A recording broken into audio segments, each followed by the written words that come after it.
Là, vous avez quelqu'un? Et je vous demande, mais un tonnerre d'applaudissements pour Monsieur Fabrice Lucchini, qui nous fait l'image ce jour d'être là ce soir.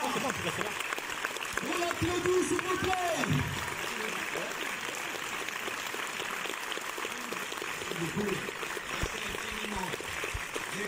Merci infiniment.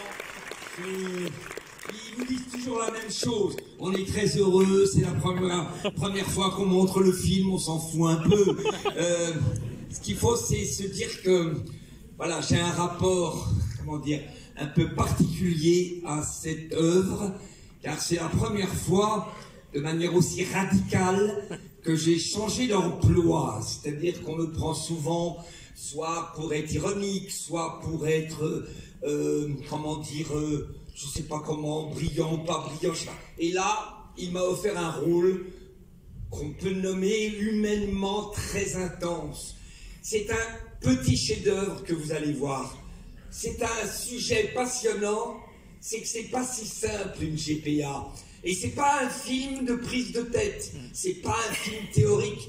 C'est un film d'un homme misanthrope, dépressif, qui est ébéniste, qui a des enfants, qui sont homosexuels, et il y a un drame au début du film, et on va se rendre compte que ces deux fils, eh ben, ils ont mis en mouvement, parce qu'eux, ils sont partis, ils sont dans un accident, ils ont mis en mouvement un enfant. Et là, ça va être l'obsession de cet homme, retrouver cette mère porteuse. Alors, dit comme ça, tu te dis, merde, ouf, ça va me déprimer. Bah, vous allez voir, c'est pas déprimant du tout, c'est bouleversant. Donc, c'est pas une comédie Claude Lelouch, il n'y a pas des scènes de tente. Vous voyez, je ne chante pas Patricia Carly, je sais, tu m'aimes encore, toi l'orgueil est le plus fort, c'est pas ce genre-là. Là, vous êtes dans le haut de gamme. Alors, je vous demande, je vous dis bonne soirée. Si vous avez une question à me poser, je suis le seul acteur qui fait les questions-réponses avant que les gens aient vu le film. D'habitude, les gens viennent et on entend toujours « Incroyable, vous êtes incroyable ». Oui, merci madame. Bon, qui a une question passionnante à poser? Allez, on y va, le premier. Est-ce qu'il y a quelqu'un qui a une question? J'y vais. Non? Allez, où? Là, je vois un monsieur. Alors, j'y vais. Vas-y, je reste, moi. Vas-y quand même. Le micro arrive. Le micro arrive. On est bien organisé. T'es quand même payé énormément pour 2 minutes de présence. Donc, amène le micro à la dame. On vous écoute, monsieur. Bonsoir. Bon, c'est un peu particulier de poser des questions avant de voir le film. Donc, la question que je me pose, c'est quand un acteur, on va dire, est plus connu que le réalisateur, comment ça se passe sur le plateau? Je ne sais pas quel métier vous faites, mais c'est un métier d'acuité. Alors, qu'est-ce qui se passe? Ben, le metteur en scène en France a un statut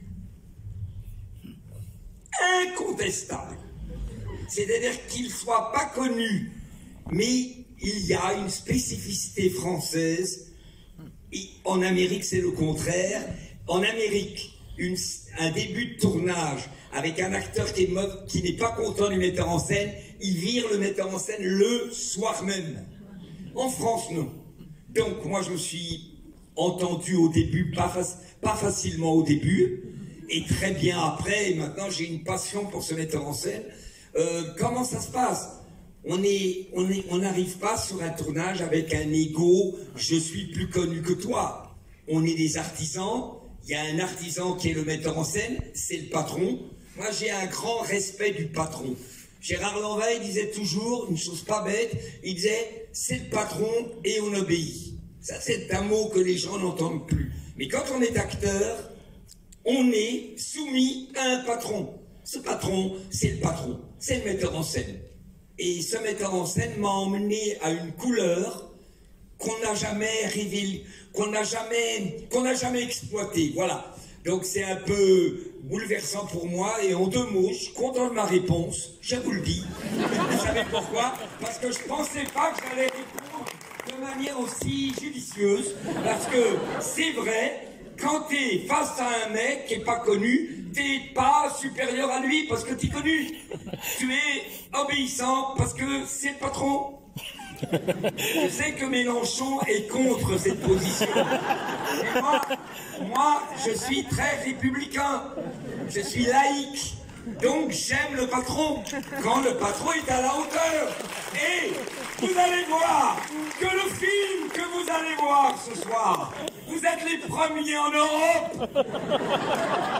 Ici, à Aix-en-Provence. Oui, merveilleuse ville. Moi j'ai connu Gabriel Dusurgé. Oui, Gabriel Dusurgé, créateur du festival d'Aix-en-Provence. T'as vu, ça dit plus rien. C'est génial.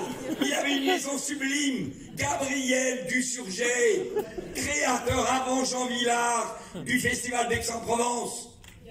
Un merveilleux homo de la grande époque. Il habitait dans le même immeuble que moi. Il avait une très belle maison à Aix. Et un jour, il m'a appelé pour me dire, puisque vous habitez dans mon immeuble, j'aimerais que vous veniez vous présenter. J'ai trouvé ça merveilleux. J'ai pris l'escalier qui me montait au 9e étage de la rue de Dunkerque, dans le 9e. Et là, c'était merveilleux. J'ai sonné. Et il m'a dit, entrez, il était homo, hein, il a dit, entrez, il n'y a pas de derrière-pensée. Et j'ai beaucoup aimé le génie, l'esprit, voilà. À bientôt, attendez, dernière chose, là on est dans le bouleversant, et ça dépend de vous. Merci de cet accueil, merci de votre intelligence. S'il vous plaît, applaudissez la salle.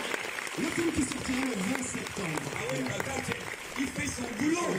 Tu es très bien payé pour ce que tu as fait, mais tu l'as fait admirablement.